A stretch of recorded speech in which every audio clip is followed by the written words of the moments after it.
नमस्कार। जय हिंद दोस्तों। हम लोग बात करेंगे यूपीपीसीएस मुख्य परीक्षा 2022 का। आज है ये पेपर नंबर जो जीएस का प्रश्न 3 होता है, उसके बारे में बात करेंगे। सामान्य अध्ययन प्रश्न 3 देख लेते हैं कौन कौन से क्वेश्चन आए थे। 200 नंबर का ये भी होता है।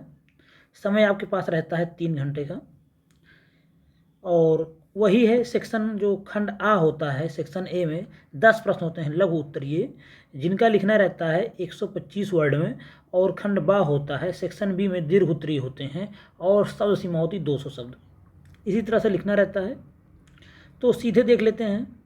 सेक्शन ए में जो पहला क्वेश्चन था वह था डिजिटल कृषि से आप क्या समझते हैं। इसमें प्राप्त होने लाभों पर टिप्पणी करना था। 8 नंबर का क्वेश्चन था। दूसरा था आपूर्ति श्रृंखला प्रबंधन क्या है, भारत में खाद्य प्रसंस्करण उद्योग के संदर्भ में इसके महत्व पर प्रकाश डालना था। 8 नंबर का। पीएम गतिशक्ति, जो कि इसको तो सभी को मालूम रहा होगा, बहुत महत्वपूर्ण क्वेश्चन था। पीएम गतिशक्ति योजना के स्तंभों को बताइए। आपके विचार में क्या इससे प्रतियोगिता तथा श्रेष्ठ संयोजकता जनित होगी, विवेचना करना था। 8 नंबर में। वित्तीय समावेशन सामाजिक न्याय प्राप्त करने के लिए विकास प्रक्रिया का एक महत्वपूर्ण हिस्सा है, टिप्पणी करना था। 8 नंबर में।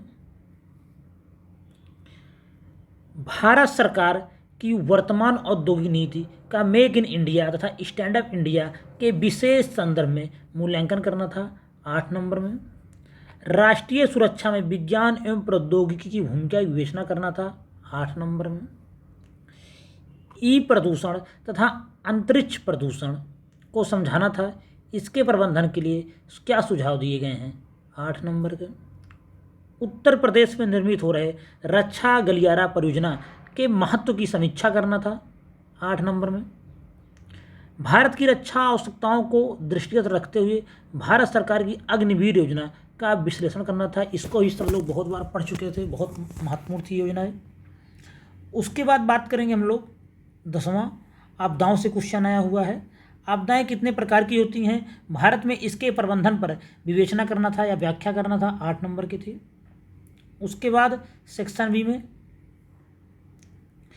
समावेशी समृद्धि अब विकासात्मक रणनीति का केंद्र बिंदु बन गई है, भारत के संदर्भ में इस कथन की विवेचना कीजिए। इस समृद्धि की प्राप्ति हेतु उपचारात्मक सुझाव भी देना था। 12 नंबर में। कौशल विकास की देश के आर्थिक विकास में क्या भूमिका होती है। उत्तर प्रदेश कौशल विकास मिशन 2022 के उद्देश्यों और उसकी मुख्य विशेषताओं पर प्रकाश डालना था। 12 नंबर में। वैश्वीकरण और उदारीकरण की नीतियों का भारतीय अर्थव्यवस्था पर प्रभाव की विशेषता, विदेशी व्यापार, पूंजी प्रवाह एवं प्रविधि हस्तांतरण के संदर्भ में व्याख्या करना था। 12 नंबर का।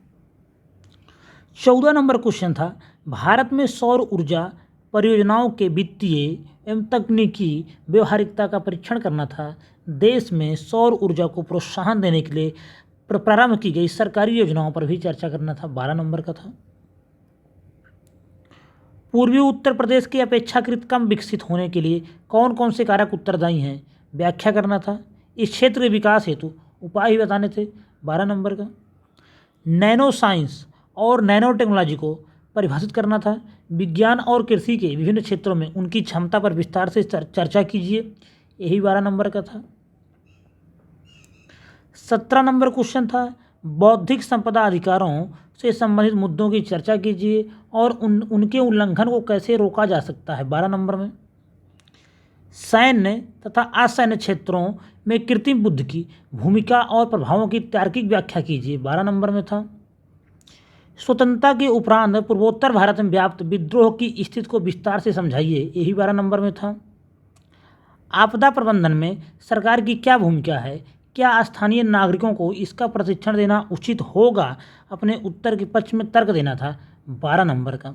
इस प्रकार से 20 प्रश्न आए थे यूपीपीसीएस मुख्य परीक्षा का, जो जीएस थर्ड था। 20 प्रश्न था, 200 नंबर का और 3 घंटा समय था। तो इसको आप लोग अच्छे से देख लेंगे, वीडियो पॉज करके। अगर इसका आपको पीडीएफ चाहिए तो वीडियो के डिस्क्रिप्शन में टेलीग्राम चैनल का लिंक होगा, उसको ज्वाइन कर लीजिए। वहाँ से आपको इसका PDF मिल जाएगा पेपर का। और अंत में इतना कहना चाहेंगे, जो भी वीडियो चैनल पहली बार आए हों, चैनल को सब्सक्राइब करें, लाइक करें और शेयर करें। धन्यवाद।